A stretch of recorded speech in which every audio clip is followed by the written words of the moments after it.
تعالیٰ غفور الرحیم ہے، اللہ تعالیٰ غفور الرحیم ہے، تمہاری غلطیوں کو، تمہارے گناہوں کو معاف فرما دے گا۔ اسی آیت کی تائید میں، سپورٹ میں ایک حدیث آتی ہے، حدیث بہت ہی مشہور ہے۔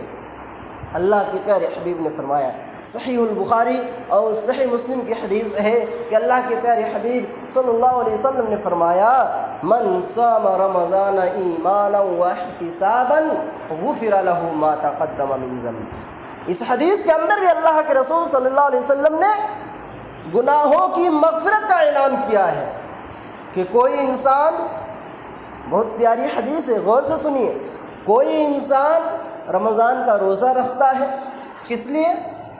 ایماناً، حالت ایمان میں، واحتساباً، اور اللہ سے ثواب حاصل کرنے کی نیت سے۔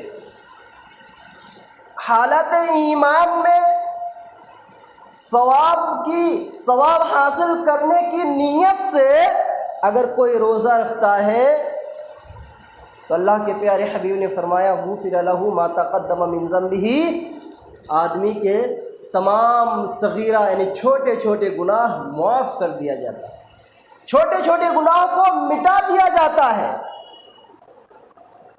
لیکن شرط ہے، روزہ رکھ لینا کافی نہیں ہے، روزہ رکھ لینا کافی نہیں ہے، شرط لگائی ہے اللہ کے رسول صلی اللہ علیہ وسلم نے۔ وہ شرط کیا ہے؟ روزہ رکھنے والا مومن ہو، کافر نہ ہو، کیونکہ کوئی بھی نیک عمل اس وقت تک اللہ کو قبول نہیں جب تک دل میں ایمان نہ ہو۔ وہ مومن اگر نہیں ہے، نماز پڑھ لے، روزہ رکھ لے، قرآن کی تلاوت کر لے، کچھ فائدہ ملنے والا نہیں ہے۔ ہو سکتا ہے چند مسلمانوں کی نظر میں وہ اچھا انسان بن جائے کہ دیکھو وہ غیر مسلم ہو کر بھی قرآن کی تلاوت کرتا ہے، لیکن اللہ کے ہاں اسے کوئی ثواب نہیں مل سکتا۔ پہلی شرط کیا ہے؟ ایمان، دل کے اندر ایمان ہونا چاہیے۔ دوسری شرط کیا ہے؟ ثواب کی نیت سے روزہ رکھتا ہوں، ثواب، اللہ خوش ہوگا، اللہ کے پاس جا کر ہمیں اس کا بدلہ لینا ہے، یہ نیت ہونی چاہیے۔ ایسا نہیں کہ 10 لوگوں کے بیچ میں رہ رہا ہوں، یا ایک بڑی فیملی میں رہ رہا ہوں، بڑے بھائی ہے، باپ ہے، چچا ہے، اور نہ جانے اور کون کون ہے، وہ لوگ کیا کہیں گے اگر میں روزہ نہیں رکھتا ہوں۔ اگر یہ نیت ہے اور لوگوں کے ڈر سے اگر وہ آدمی روزہ رکھتا ہے تو کوئی ثواب نہیں ملے گا۔ نیت کیا ہونی چاہیے؟ کہ اللہ مجھے دیکھ رہا ہے، اللہ اس روزے کا مجھے بدلہ دے گا۔ اگر اس نیت سے انسان روزہ رکھتا ہے تب جا کر روزے کا جو مقصد ہے، جو صلہ اور بدلہ ہے، وہ مل کر رہے گا۔ اور وہ بدلہ کیا ہے؟ غفر له ما تقدم من ذنبه، کہ انسان کے سابقہ یعنی گزشتہ جو اب سے پہلے جو گناہ ہوئے ہیں، ان گناہوں کو اللہ تعالیٰ کیا کرے گا؟ دھو دے گا، مٹا دے گا۔ یہ پہلی فضیلت ہے کہ گناہوں کو روزے مٹا دیتے ہیں، چاہے رمضان کے روزے ہوں یا اس کے علاوہ دیگر نوافل روزے ہوں۔ یہ پہلی فضیلت۔ دوسری فضیلت کیا ہے؟ کہ روزہ ایک ایسا نیک عمل ہے کہ اس عمل کا بدلہ کیا ہے؟ یہ تو دنیا کے اندر ہے، مرنے کے بعد کیا بدلہ ملے گا اور کتنا بڑا اور عظیم بدلہ ملے گا، اس بدلے کے بارے میں کسی انسان کو نہیں معلوم۔ ایک نمازی ہے، نمازی کا بدلہ اللہ تعالیٰ دے دے گا، اس کا بدلہ معلوم ہے، حج کا بدلہ معلوم ہے، تلاوت قرآن کا بدلہ معلوم ہے، لیکن روزے کے بارے میں اللہ تعالیٰ نے خاموشی اختیار کی ہے کہ نہیں، روزہ ایک ایسی عبادت ہے، نماز بھی عبادت، قرآن کی تلاوت، حج بھی عبادت، روزہ بھی عبادت، ہر عبادت کا بدلہ معلوم ہے، لیکن روزے کا بدلہ صلہ اور ثواب کو اللہ نے خاموشی سے رکھا ہے، اس کے بارے میں کسی کو نہیں معلوم اللہ کے سوا۔ حدیث دیکھیے، صحیح مسلم کی روایت ہے، اللہ کے پیارے حبیب جناب محمد رسول اللہ صلی اللہ علیہ وسلم نے فرمایا، کہ ابن آدم کا ہر نیک عمل 10 نیکیوں کے برابر ہوتا ہے، اور کبھی کبھی ایک نیکی 700 گناہ بڑھا دی جاتی ہے، الا الصوم، مگر روزہ۔ روزے کے بارے میں کسی کو نہیں معلوم، فَإِنَّهُ لِي وَأَنَا أَجْزِي بِهِ، کیونکہ روزہ کا بدلہ روزہ بندہ میرے لیے رکھتا ہے اور اس کا بدلہ میں دوں گا۔ اللہ نے خصوصیت کے ساتھ یہ نسبت اپنی طرف کی ہے کہ روزہ میرے لیے ہے۔ میرے بھائی بتائیے، آدمی نماز پڑھے، قرآن کی تلاوت کرے یا کچھ کرے، ہو سکتا ہے کہ اس عبادت میں ریا آ جائے، شو بازی، دکھاوا، کسی کو دکھانا، کوئی مجھے دیکھ رہا بہت خوشو خضو کے ساتھ نماز پڑھ رہا ہوں تاکہ وہ کہے کہ ہاں مولانا صاحب کیا نماز پڑھتے ہیں۔ لیکن رمضان میں ایسا نہیں ہے، روزے کے اندر اس طرح کی نیت اور اس طرح کی سوچ نہیں آتی ہے۔ آدمی بند کمرے میں ہے، گرمی کا موسم ہے، من کرتا ہے کہ ایک گھونٹ پانی پی لوں، کون دیکھ رہا ہے بھائی؟ میں اندر ہوں، دروازہ بند ہے، کھڑکیاں بند ہے، کون دیکھ رہا ہے؟ لیکن آدمی سوچتا نہیں، اللہ دیکھ رہا ہے، میں اگر پانی پی لوں گا تو پھر میرا روزہ ہی نہیں رہے گا۔ افطاری کے ٹائم دیکھیے 2 منٹ باقی ہے اذان کے لیے، 2 منٹ، لیکن آدمی کے اندر اتنی ہمت نہیں، ساری چیزیں موجود ہیں، شربت، پانی اور پھل فروٹس موجود ہے، لیکن ہمت نہیں کہ اٹھا کر ایک گھونٹ پانی پی لے، شربت پی لے۔ کیوں؟ لعلکم تتقون، یہی تو تقویٰ ہے، یہی تو نیت ہے کہ اللہ کا نام لیا جائے گا، سحری ختم ہوگی، اللہ کا نام لیا جائے گا تو افطاری شروع ہوگی۔ الا الصوم فإنه لی وأنا أجزی بہ، کہ بندہ روزہ میرے لیے رکھتا ہے اور اس کا بدلہ میں دے کر رہوں گا۔ یدع شہوتہ وطعامہ من اجلی، حدیث کی عبارت ہے، حدیث کے جملے ہیں کہ آدمی شہوت کو، آدمی شادی شدہ ہے، جنسی شہوت، شادی شدہ ہے، خوبصورت بیوی ہے، رمضان کا مہینہ چل رہا ہے، لیکن بیوی کے پاس جا کر وہ جماع ہم بستری نہیں کر سکتا، اس سے ملاپ نہیں کر سکتا۔ یہ شہوت کو اللہ خود کہتا ہے، یہ حدیث قدسی ہے، اللہ کہتا ہے اس چیز کو اگر اس بندے نے چھوڑی ہے تو صرف میری وجہ سے، مجھے خوش کرنے کے لیے۔ یدع شہوتہ، اس نے شہوت کو، جنسی خواہشات کو، جنسی سوچ کو میری وجہ سے چھوڑ دیا ہے، وطعامہ، اور کھانا پینا بھی میری وجہ سے چھوڑ دیا، من اجلی، میری وجہ سے۔ تو یہ روزے کا بدلہ بہت ہی عظیم ہے، بہت ہی بڑا اجر ہے، بڑا ہی ثواب ہے۔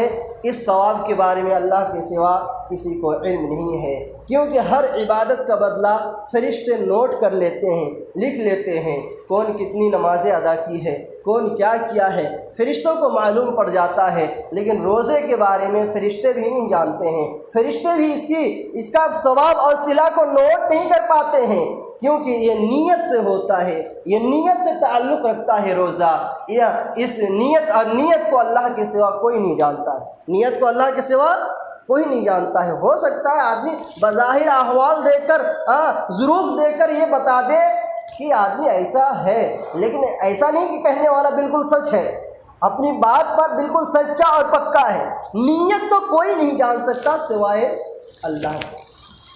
اسی لیے اللہ کے پیارے حبیب صلی اللہ علیہ وسلم نے روزہ کو بے مثال عمل قرار دیا ہے۔ حضرت ابو امامہ رضی اللہ تعالیٰ عنہ صحابی رسول ہیں، وہ صحابہ ہوتے تھے جو اچھے کاموں کے بارے میں سوال کرتے تھے۔ آج ہم علماء سے اچھے کاموں کے بارے میں نہیں، بلکہ دنیاوی اعتبار سے بڑھنے کے دوا اور علاج پوچھتے ہیں کہ کوئی ایسی دعا بتا دیجئے کہ میں جو سپنے میں اور خواب میں دیکھتا ہوں ایسا ہو جائے۔ ایک بندہ ایسا بھی ملا تھا، وہ سپنے میں دیکھا کہ راتوں رات بہت مالدار انسان بن گیا ہے۔ مولانا صاحب بتائیے میں کیسے مالدار بن گیا، اس کی تعبیر کیا ہے؟ سچ میں مالدار بن جاؤں گا، وغیرہ وغیرہ۔ صحابہ آ کر صحابی پوچھتے ہیں اللہ کے رسول کوئی ایسا عمل بتائیے جس عمل کو میں کروں اللہ خوش ہو جائے۔ ایک روایت میں ہے کہ وہی صحابی سوال کرتے ہیں، پوچھتے ہیں اے اللہ کے رسول کوئی ایسا عمل بتائیے کہ جس عمل کی وجہ سے اللہ مجھے فائدہ پہنچائے۔ عمل کرنا ہے، سپنے اور خواب سے مالدار نہیں بننا ہے، عمل کر کے اللہ کو خوش کرنا ہے۔ اگر اللہ خوش ہو گیا تو دنیا میں بھی مالدار اور آخرت میں بھی مالدار۔ ایک روایت میں اس طرح سے آیا ہے، وہی صحابی پوچھتے ہیں اے اللہ کے رسول کوئی ایسا عمل بتائیے کہ اذا عملتہ دخلت الجنہ، کہ جب میں اس کام کو کروں تو جنت میں داخل ہو جاؤں۔ کیا سوال ہے! جنت میں داخل کر دینے والے عمل کے بارے میں مجھے بتائیے، وہ ایسا عمل کہ جس عمل کو میں انجام دوں اور مرنے کے بعد جنت کے اندر داخل ہو جاؤں۔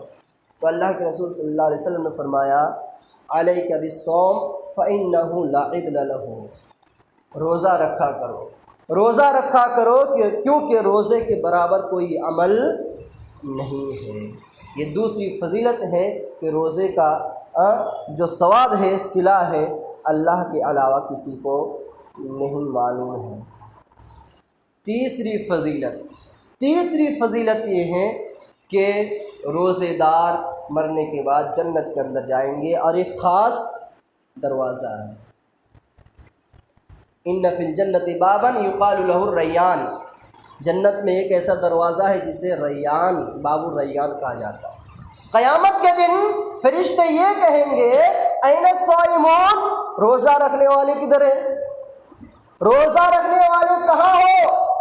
روزہ رکھنے والے کھڑے، فیقومون، کھڑے ہو جائیں گے، پھر فرشتے کہیں گے کہ جاؤ جنت کے اندر چلے جاؤ۔ یہ تیسری فضیلت ہے بڑے اختصار کے ساتھ۔ چوتھی فضیلت یہ ہے کہ روزہ ڈھال ہے، روزہ بچاؤ کا ایک ذریعہ ہے۔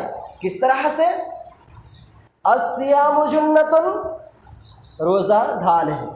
اے لوگوں، تم میں سے جب کوئی روزے کی حالت میں ہو تو گالی گلوچ نہ کرے، اپنی زبان سے خراب قسم کی باتیں نہ کرے، اور کوئی کرتا ہے تو روزہ رکھنے والا انسان یہ کہے کہ بھائی میں روزے دار ہوں، میں روزے سے ہوں، روزہ ڈھال ہے۔ دوسری حدیث میں اللہ کے پیارے حبیب نے فرمایا الصیام جنۃ من النار